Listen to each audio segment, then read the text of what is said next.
I've heard a lot of the big creators and people that I really enjoy watching, people with large accounts, large followings. I've heard so many of them say, just post, get your content on the internet. You can't, receive blessings, and you can't receive anything if there's nothing to bless. So at the very least, just post, get your content out there.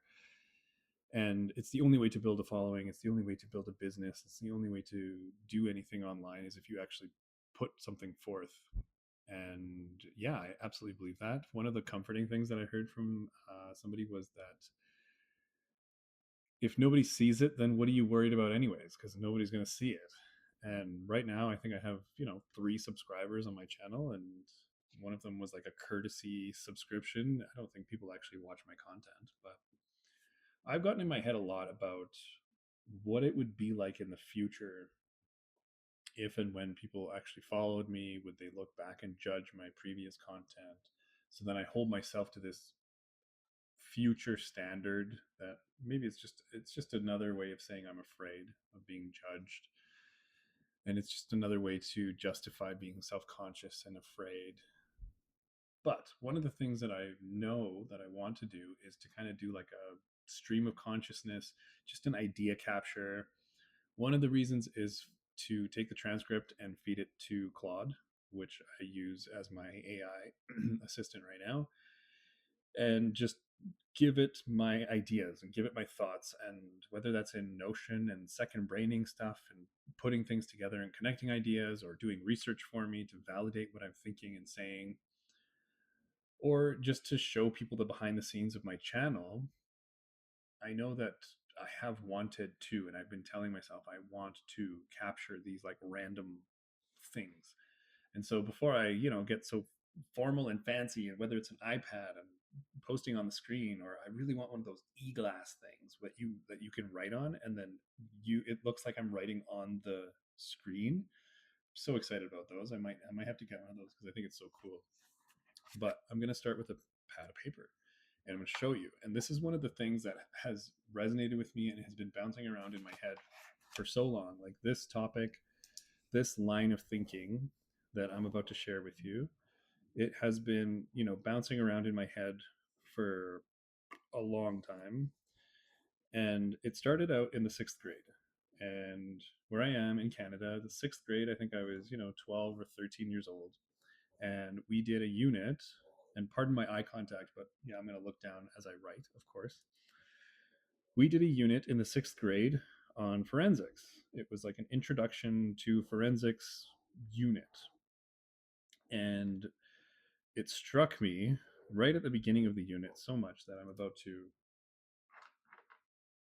to speak about it right now. So, what the teacher did was she took a projector and she put up a picture, and she said, "What do you see here?" And it was the first time that I really learned the difference between observations and inferences. That was, forensics. You had to learn the difference between an observation and an inference. Inference being like conclusion or assumption or whatever it is. So she put up this picture and she said, "What happened here?" And this is what the picture looked like. Let's see if we can get the lighting right. There we go. She said, "What happened here?" And, we're in the 6th grade. I'm 12, 13 years old. It made sense to me too. But the other kids put their hands up and they said, a bird walked through that field.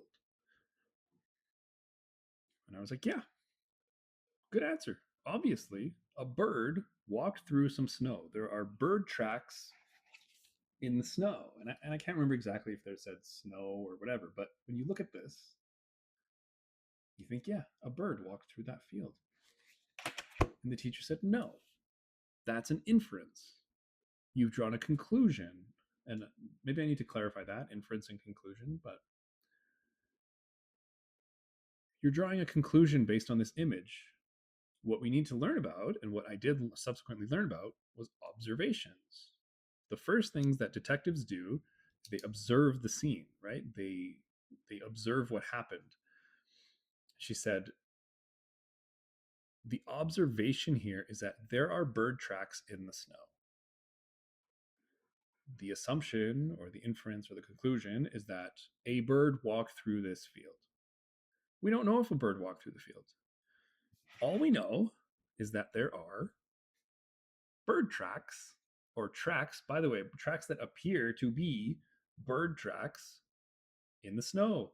And it just like shook my brain, you know? Because I was like, yeah, like, what if we are just drawing conclusions constantly about things? And it was the first time that I can remember making that sort of like connection. And, I did high school, I graduated high school, like I got good grades. I'm a I'm a thoughtful person. I'm a curious person. I love to ask questions. And so when this notion of drawing conclusions was introduced into my brain, I carried it with me. And I went to engineering school, by the way. So I'm a mechanical engineer, and it just reinforced this notion of observe what's there.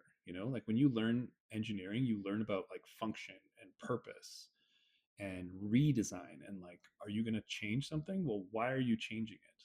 Right? If they ask you to make something more fuel efficient, if they tell you to get more power out of something, if they tell you they need you to make something cheaper, why are you changing what you're about to change? And we learned about everything from like material selection and friction and forces, like, if you're an engineer, you know what I mean. Point being, and the connection being, that it got me thinking further about why things work the way they work. Why do we think things work the way they work? Or are we so sure that things happen the way they happen? Like this kind of line of thinking. I think the buzzword is critical thinking. Like, can you think critically? And why I drew this diagram today, and why like this topic fascinates me so much, is because we are now entering an era and an age of human communication and human existence, let alone like business and business practices and financial transaction, everything. Like, we're entering an era where I believe we need to think more critically than we've ever thought before. Because if somebody tells you that, hey, did you hear Kevin Hart said this about the World Cup? You could just take it at face value, sure. But if you look into it further, well, you might realize that, well, this social media account claims that Kevin Hart said this about the World Cup. And if you dig into it further, you might realize that that is an AI generated account, and someone has made it appear as though Kevin Hart said something about the World Cup. And how I link it back to this and the observations is that it's going to have to mean something very different today if Kevin Hart's social media account says that he said something about the World Cup, rather than anybody else claiming that Kevin Hart said something about the World Cup. You know what I mean? You have to, like, we have to. It has to be up to the individual now. They've decentralized everything. Like, everything is just coming back to you as the person. It's going to be your responsibility in this new era to challenge what you hear and to challenge what you accept as truth. Because, as that thing goes, there's a story about the elephants. There's the story about where, there's like five men in a dark room, and um, they're all looking at something, and they're challenging each other about what it is. And one is saying, no, it's a tree trunk, and one is saying it's a pipe. One is saying it's a horse. Like, one is saying whatever it is. Like, and one, they turn the lights on, and one is touching the leg of the elephant, and one is touching the trunk of the elephant, and one is touching the tail or something like that. Like, none of them are wrong. It's about perspective. And there's also this example. I gotta adjust this lighting a little bit, but you see the circle? Like, these can conceivably be the same thing if you just look at it from the side or if you look at it from the top. And if one person said that it was this and one person said it was this, neither of them would be wrong. And this isn't a new concept. Like, I'm not teaching, I don't think I'm teaching anything here, but we've never lived, like, humans have never lived in a time where there have been this many different perspectives. Like, we used to communicate with each other by messenger person across villages, you know, and if the king decreed that this is the truth and this is the news, it would come with the seal of the king. And there's something my AI can research for me, like, how was that communicated? But carrier pigeons and then this and that and like mail, and then we had email, and now we have social media, and it's just increased. Like, it's been an exponential increase in the possibilities that are available to each individual person in our society, you know, because it's coming from not only one source, or like 5 television stations and 7 radio stations. Like, it's coming from literally anybody can say anything. And now, welcome to the last 2 years and welcome to the future of communication. Everybody can create an infinite number of outlets now. We can all go and create AIs to communicate information, and they can have all slightly different perspectives. So we could say, with, by the way, very good intentions, I can go do this right now. I can go create 10 agents to rewrite my words 10 different ways to see which one goes viral, right? Or which one gets the most clicks on 10 different accounts. And what's wrong with that? Like, I'm trying to grow a business here. I'm trying to market here. If I work for a company, like, I'm just trying to get revenue for my business so that I can grow it, I can be promoted, I can get paid, I can put food on the table, I can take care of my kids. There's nothing wrong with accessing and utilizing these tools. My point is just that as the individual reading the information, consuming all these things, we are bombarded in ways that even social media couldn't do or didn't do, or maybe was starting to, because there's just so many outlets out there. So why did I draw the original bird diagram? Was, don't take things at face value. We cannot, if we're going to be critical thinkers, if we are going to live life on our own terms, you know, if you're not going to be a puppet of the system, if you don't want to be thrown around like a rag doll with information, you're going to have to think for yourself. And I don't think there's really any way around it.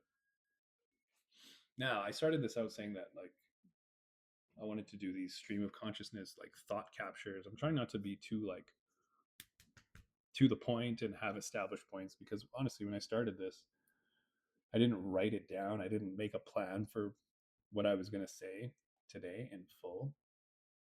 But I think this is one thing I definitely one day want to be able to write on my little e-glass board and fully make a proper point, and maybe do a TEDx talk or a ZedX talk, because, you know, my name has a Z. So it sounds clever if I say ZedX. So then at the end of it, I can say, thank you for coming to my ZedX talk or my ZedTalk. And then we'll kind of chuckle together because it's cute or something.